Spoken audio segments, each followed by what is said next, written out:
First, congratulations on the win. Thank you. Give us your thoughts on your performance. How happy are you with the performance?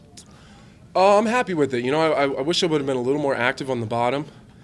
But he's a real strong dude. You know, it was early on in the fight, and he still had a lot of steam behind him. You know, we knew he was going to be real dangerous the first 3-4 minutes. So I was kind of content to control and try to catch him. You know, in a submission, I caught him in that arm bar, but you see how strong he was. I mean, I'm a 210-pound grown-ass man. And he picked me up with one arm, so. I wish I would have been a little more active, but overall I'm happy with it. I think I got a little bit sloppy on my feet a couple times, but I was comfortable in the distance, so I think I was all right. But overall I'm happy. You know, any win in the UFC is a positive. Was that the game plan to kind of weather the initial storm? Absolutely. We knew he was going to be a bear right away, and you know what? Me and Elvis know each other a little bit, so he only had one way to win that fight, and that was to catch me slipping, and that was what I was trying to avoid, is weather the storm and stay safe. Was it more a question of distance or fast?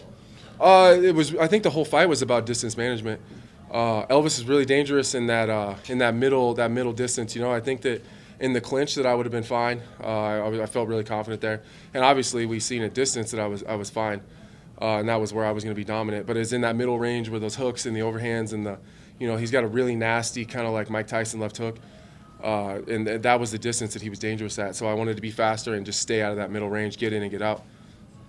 Your division's got a lot of killers in it. So the Yeah. performance that you saw that you put in today, where do you sort of feel yourself ranking in that division? I mean, I really believe that I'm one of the best middleweights in the world. It's just really a matter of my performances and showing up. And that's what this whole training camp was based on. It wasn't about beating Elvis.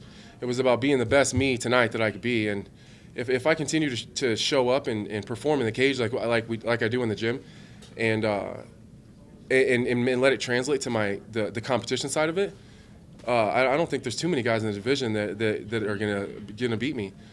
So I think that I'm for sure inside the top 15. But my performances have to match what I feel.